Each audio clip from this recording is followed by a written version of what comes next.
Oh my goodness, the musculature on him? Woof. Woof. Oh, hello. My name is MTG Ratgirl. You seem to have caught me in the middle of enjoying some light reading with my afternoon coffee. I'm actually very glad that you all dropped by today because there has been something that I've been meaning to mention. This might come as a shock to some of you, so make sure that you're sitting down. I think furries are both cool and based. I know, surprising news. So you can imagine that when the Bloomburrow set was released, my reaction was a little something like this. And this set really shouldn't surprise many of us. Wizards has had our back for going on 4 decades now. Us, in this case, being Redwall fans, Warrior Cats RP kids, and furries in general. There's a reason that I'm obsessed with this game, and I think that it did start in Legends of Kamigawa. I mean, look at these two. They're goth, they're fuzzy, and they have swords. 15-year-old cats never stood a chance against this. Rats aren't even the only thing that Wizards has been giving us for decades, though. I mean, there are cat commander decks, there are dog commander decks, there are dog and cat commander decks. Hell, Ren and Seri is the 28th most popular commander to build, like, ever. The first 60-card deck that I myself jammed over and over again as a teenager was Azorius Flyers, and that was basically every bird that had been printed pre-Future Sight. So my point is, Bloomburrow is nothing new. It's more of the exact same shit that I personally love, which is typal synergies that has art that is so adorable it makes me want to ruin my entire collection so that I can plaster my bedroom wall with it. So in this video, I'm going to go over each Bloomburrow archetype and find the ways that WotC has been leading up to this set for the past few years, as well as leveraging the furry aesthetic against us to emphasize what has always been fun about the game. Ready? Let's go. Azorius the Birds. Caw. We all think that the only thing that blue and white decks know how to do is say no. You're trying to cast a spell? No. You want to cast more than one spell per turn? Don't even think about it. You want to draw a card? Uh-oh, bestie, somebody had better have their taxes ready. But since I personally like it when my friends have fun, I play Pretty Little Birds in my Azorius deck instead. The draft archetype signaled by Plume-Creed Mentor encourages you to play with flying and non-flying creatures in conjunction, as your flyers will buff non-flying creatures when they enter the battlefield or deal combat damage to a player.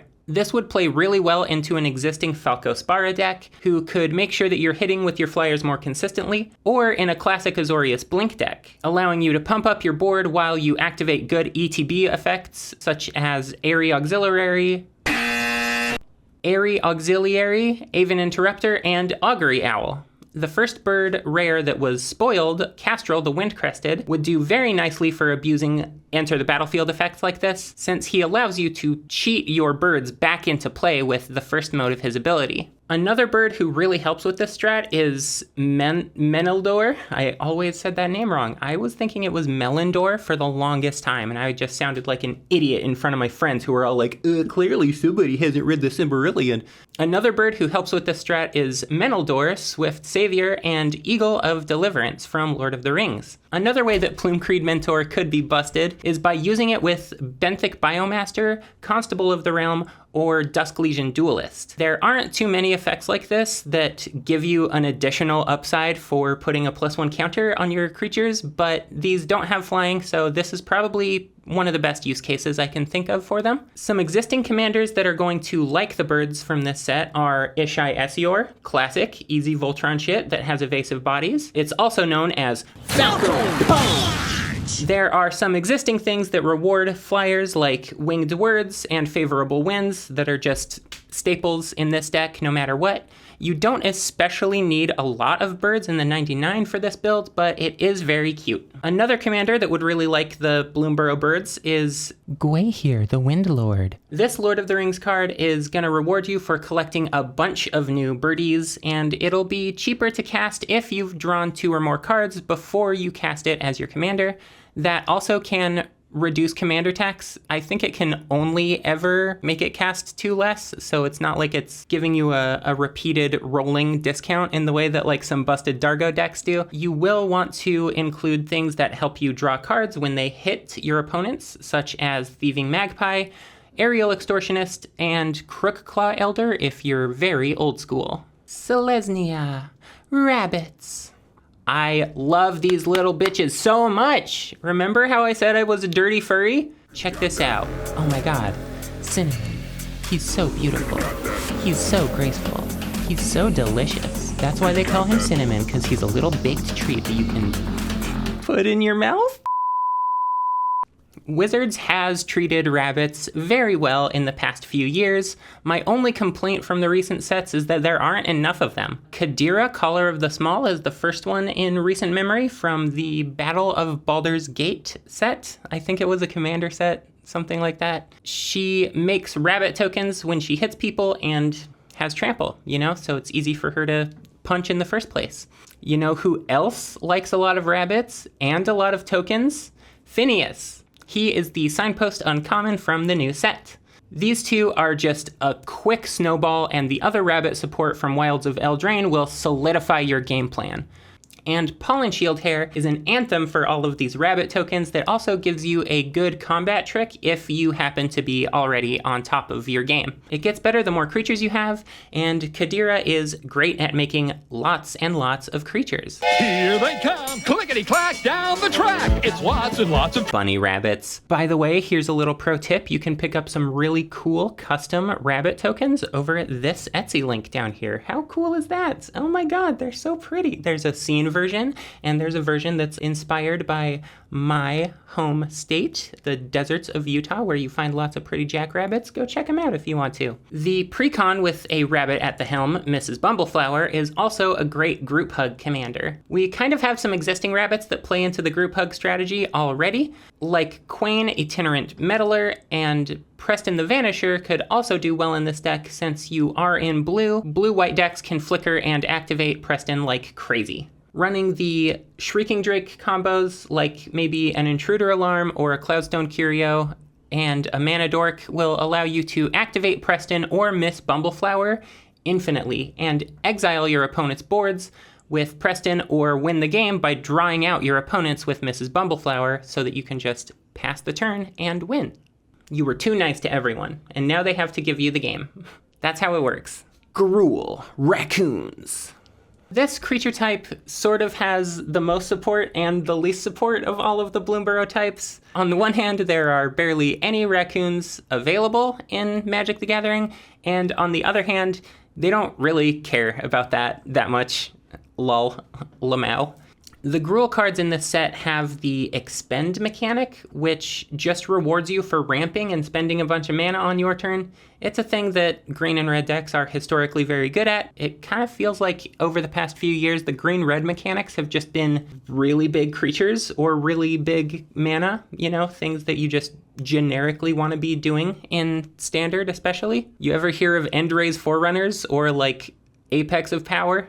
Yeah, they're pretty decent. Remember Raga Draga, anybody? This feels a little bit familiar, right? If you have a deck that runs him, just swap him out for Muera, Trash Tactician, and use all of those mana dorks and land animations to ramp into a game-winning 8-drop, and you'll be good. Craterhoof didn't need any more of an upside, but now it has one. If you have this little raccoon on the field, you're getting an impulse draw, so you have some gas on your next turn as well in case a massive Craterhoof doesn't win you the game on the spot. But let's say hypothetically that you pull a Brambleguard veteran, so you do want every raccoon that has ever been printed. In this case, Masked Bandits from New Capenna could fit into your deck as a mana fixer. Cabaretti Initiate would also be a nice payoff for pumping your raccoons. Maybe. All the raccoons that exist in the game have been printed in the last few years, starting in New Capenna, which kind of more confirms my theory that Wizards has been making more cute little critters expressly for the purpose of fitting nicely into Bloomburrow and Duskmourn. Some cards that we could play in a Muera deck are Bramble Familiar, which is a great mana dork that has an adventure side that costs 7 mana,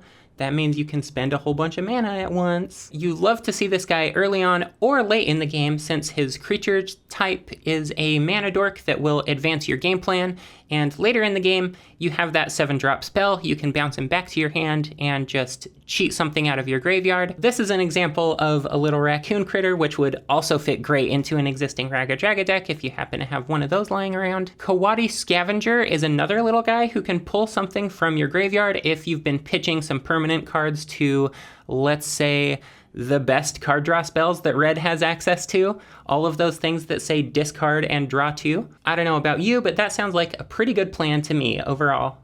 Golgari. Squirrels. They made Liliana's Fursona a squirrel instead of a rat? Famously associated with graveyards and discarding? Flavor fail! Unplayable game! We already know that Chitterfang is not a goat, but the goat.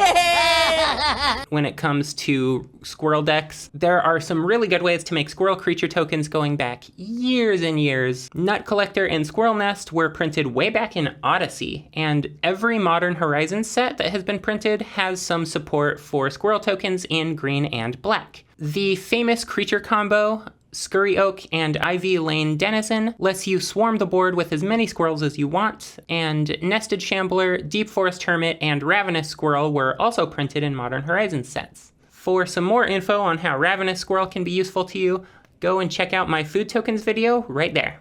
And speaking of food tokens, Camilla the Seed Miser happens to work great with a bunch of recently printed food token cards. I know, Wilds of Eldraine and Lord of the Rings might feel like it was forever ago, but it has barely been a year. I'm exhausted. This little rascal is going into my existing food token deck for sure, no question. If you're looking at building a squirrel deck that isn't our Lord and Savior Chitterfang, then you're probably looking at Camilla or Hazel of the Root Bloom. These are both going to highly reward you for making a ton of squirrel tokens, and luckily Wizards has been giving us cards that do that for a long while. Cloakwood Hermit, Squirrel Sanctuary, and the newish Animal Friend from the Fallout set are some enchantments that will stick around and keep making squirrel friends that will help Hazel ramp you into anything that you want. Chitter Spitter, Squirrel Sovereign, and Squirrel Mob will also make your little 1/1 tokens massive. Draykeeper and Deranged Hermit can also make your board a sudden game-winning threat. I could go on for a full video just about the squirrel deck, but we should move on. Oh yeah, Toski is good too. You know you should be playing Toski, right? Orjav. Bats. Okay, this one should be easy for you all, right? We already have a lot of vampires, we love them, and they incidentally make some bat tokens. My one hope for this archetype is that we maybe get some more caves out of it. I really thought that the standard cave deck from Lost Caverns of Ixalan was a lot of fun. Every set, there's like one deck that gets this close to convincing me to playing standard and just dropping $200 on a deck to try and get into some RCQs. And that set, it came close, folks. I was almost lost to the grind. Zorline, Cosmos Color, and Starseer Mentor, and all of the new bats reward us for gaining and losing life. Does this remind us of anyone? Perhaps? Perhaps a certain bloodletter of Aclazotz that is currently terrorizing the standard format? Aclazotz himself is also a bomb in any new Bats deck, of course, and I think that the synergies in the new Ixalan set, as well as the black-white archetype in Murders at Karlov Manor, which rewards creatures with power 2 or less, will really help out anything that you're trying to do with Bloomburrow Bats. These are cards like Wisp Drinker, Vampire, and Delny. That's just the same deck. That's just the same strategy. Some more recent support for our El-wee-wee looking ass friends include Kaya, Spirit's Justice, and Leering Onlooker, which both nicely overlap the draft archetypes as MKM as well, and plenty of vampires from older sets would do great with the new bats in an Eternal format like Commander, because of their emphasis on life gain and loss of life. Bat Whisperer from Midnight Hunt makes some bat tokens for typal synergies, as does Desecrated Tomb, as long as you can find a way to incorporate some Delve or Reanimation cards in your deck. Some of those are good, you know, Reanimate. It's a fine card, I guess. I don't think you could do anything broken with that thing. Regal Bloodlord will probably match up a lot better though, since instead of just making tokens, he also specifically rewards you for gaining life. The last fun include in a Bat commander deck could be Greed's Gambit. This enchantment from the Big Score, definitely not Outlaws of Thunder Junction, don't even worry about it, baby, rewards you with some card draw, life gain, and some good Bat tokens. If your opponents have removal for it, though, it will all slip right through your fingers. The fact that it makes you lose life every turn might make it spicy enough for a Zoraline deck where you can turn that into an upside rather than a downside. Boros. Mice. The mice from this set rely on the Valiant mechanic, which, from what we could see prior to the actual release, seems to be a reflavored version of Heroic. Creatures with this ability in the Theros setting rewarded us for targeting them with our own spells. Valiant dials this ability back just a little bit by only letting you activate it one time per turn. This means you won't be able to use Jeskai Ascendancy and Retraction Helix to look at your whole deck and get a win on the spot, as was the case with a Crowan Crusader. Instead, the mouse archetype has cards that look more like Flowerfoot Swordmaster, rewarding you for going wide with a bunch of mouse creatures rather than just giving you a singular army in a can. This go wide mouse strategy was heavily hinted at during Wilds of Eldraine, where there were 4 mice printed in the white-red Celebration archetype. Another go wide strat which wanted you to have multiple permanents entering the battlefield at once. This was 3 more mice than existed in all of Magic up to that point. Whiskervale Forerunner especially reminds me of the Celebration archetype since it rewards you by letting you filter the top few cards of your deck for a creature with CMC 3 or less and put it directly onto the battlefield, like a miniature collected company doodad. The other mice from the Wilds of Eldraine set synergize pretty well with the new mice game plan, with the adventure side of Cheeky House Mouse triggering Valiant, and the other 3 payoffs which buff a single creature. This will allow your mouse deck, just like every other Boros deck printed recently, to go tall with 1 creature, assemble Voltron, and smack your opponents for 21 commander damage before they even know what's happening to them. Mabel, heir to Cragflame, is like, what if Feather was less pretty in a terrifying way and more in a cute, cuddly way? Is it? Otters! Yay, otters! Wizards, are we unbanning Lutri? Please? Please, Queen? Unban Lutri? What if I promise to only run him in the 99 of my deck? Please? Will you let me run Lutri? Please? Queen? Please? Anyway, much like everyone's favorite alternative to Dualcaster Mage, the Bloomburrow Otters lean into Spellslinger playstyles with the Prowess mechanic. Bria, Kitsa, Stormcatcher Mentor, Lightshelt Duo, and some other nice spell copying effects. Again, we got some treats from Wilds of Eldraine that can fit nicely into your new Otter deck.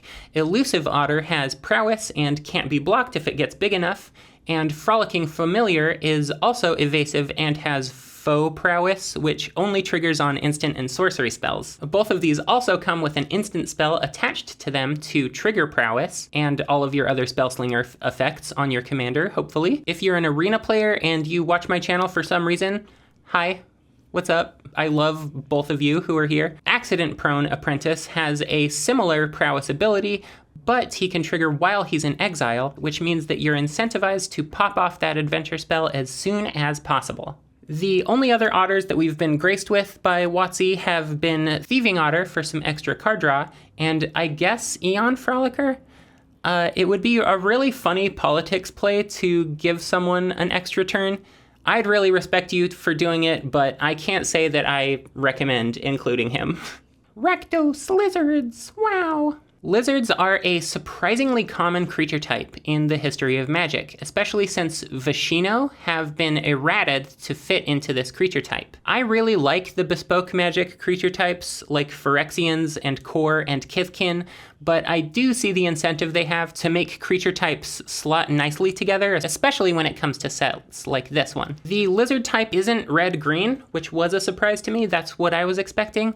But the Rakdos identity means that you get to use some cool stuff from Outlaws of Thunder Junction, where I expect they were purposely foreshadowing this. The Rakdos archetype rewards us for doing damage to our opponents. indicated by Fireglass Mentor. The rare face card that we got for this set was actually a weasel, so it seems like the Rakdos decks aren't really locked into lizards quite so much. There are lots of red burn spells and black spells that you can use to make your opponents lose life. However, if you really want to jam a Hired Claw or a Reptilian Recruiter, then there are plenty of scaly pals to choose from in your colors. Retromancer from back in Urza's Saga has some really nice synergies with other lizards as well as mice in this set.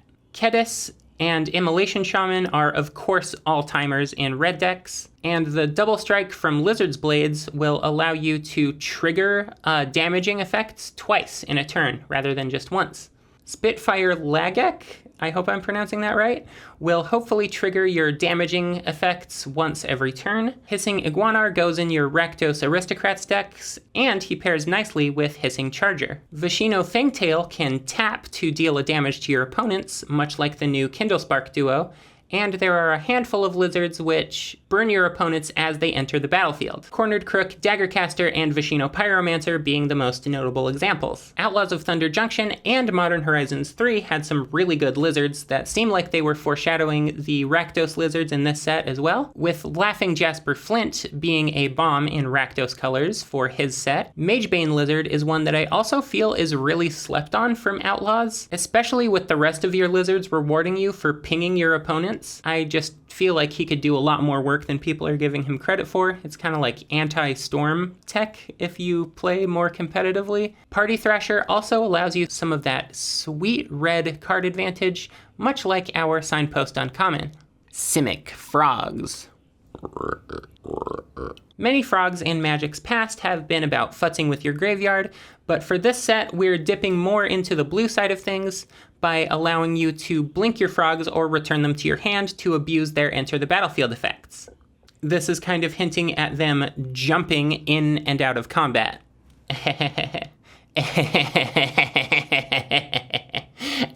Good one, Mark Rosewater. There is also a lot of reach in this set, which I feel like is a flavor win for frogs in general, much like Steeple Creeper and some other frogs that have been printed in the past that allow them to temporarily fly. There's a Sultai dude who makes a frog creature token that has this ability. Just pay mana and let him fly for a turn because he jumps over the battlefield. I think that's cute. This means that blink spells like Planar Incision will get a lot of mileage in a legacy format like Commander. Familiar's Ruse is another great pick for a deck like this, since you can turn casting your creatures twice into an upside. A hypothetical commander for this creature type would be Helga, Skittish Seer, or Clement the Worrywart. Clement especially seems like he could work well with an existing Hulain deck. You could just swap the commanders out and go to town, blinking your creatures over and over and recasting them by untapping a bunch of mana dorks. Can you tell that I've had Shrieking Drake on the brain a lot lately? Storm Sculptor and Keymaster Rogue are some guys that would synergize very well with Clement and this type of a blinking ability. Since our creatures are going to be bouncing around a lot, having some good effects when they hit the field is going to be the way that we generate our value. Our pre-Bloomburrow frogs that have these effects are Haze Frog, Bullfrog Befuddler, and Galloping Lizrog, who kind of has reverse evolve a little bit if you think about it. Croconura is a frog who has real evolve, and Plexcaster Frogling enters with +1 counters on it like many of our Bloomburrow pals, and he can protect other creatures with counters on them. So you'll definitely want to think about including him for any new frog deck that you're building.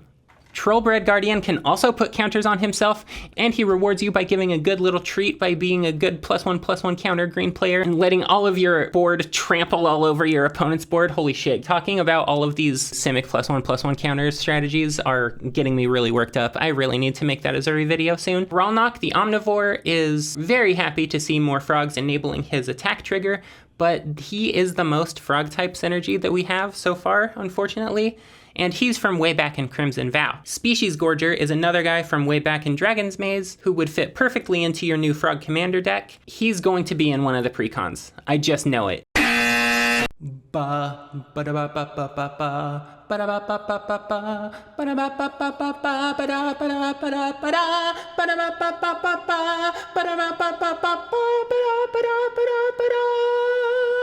rats. I completely whiffed it on this set, by the way. I spent so much time chasing the Rakdos rats from Wilds of Eldraine that I let wizards juke me hardcore with this set. I can't believe they would do this to me. I guess Totentans will continue sitting in my binder, all alone and sad. At least you have gobhobblers to keep you company in there, buddy. I guess my Marrow-Gnawer will never hear the sweet song of Totentans ever again. Oh wait, who's this? Rats, as I said about 23 minutes ago, are one of the ride or die creature types in Magic, which means that there are already tons of creatures in black for us to activate Wick and amass some snails. Little tangent, by the way, I never understood why so many people seem to go for the Relentless Rats cards. There are just so many other funny rat 2-drops that you can include in your deck, or even in an Ashcoat deck. My fellow rat players, answer me this. Are you really spending $80 to completely optimize your deck, or are you running rats just for fun because they're cute? Anyway, the obvious bomb includes for a Wick deck are things like Marrow-Gnawer, Lord Skitter, and Pack Rat, but Lord Skitter's Butcher and Tangled Colony are also some rats that enter with more rat tokens. A few non-rats that are definitely worth including due to their ability to trigger Wick multiple times in a turn are Chittering Witch, Ogre, Chitterlord, and Piper of the Swarm. Gnawing Crescendo and Pest Problem could also make some extra valuable combat tricks, since they are all making an additional 2/2 body as long as Wick is around. Okay, I guess we can look at our actual Dimir options now, since that's what the signpost cards are.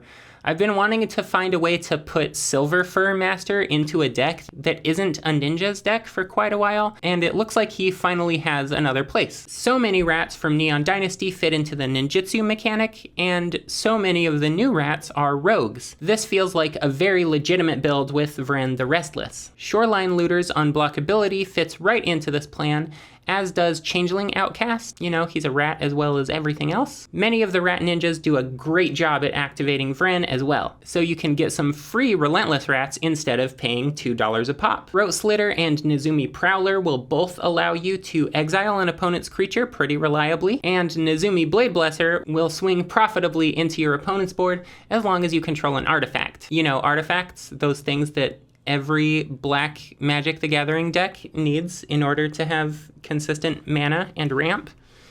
Yeah, those are pretty good.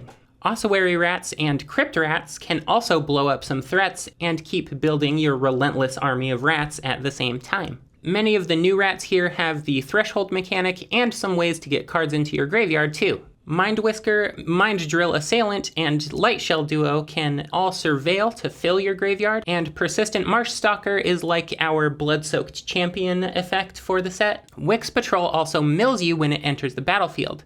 Along with Ashcoat and Gnawing Vermin, this means that Nashi Moon's Legacy is almost playable. There aren't many rat cards that I guess you would really want to bring back yet, but that'll come, I'm sure. Wait, no, where are you going? Hold on. We can make it work, I swear. No, just one more set and she'll be a really good playable commander, please. No, she can do good graveyard stuff. Maybe in Duskmorn, I just want to make Marat self-mill work. Please, no! Thanks for sticking it out to the end, everyone.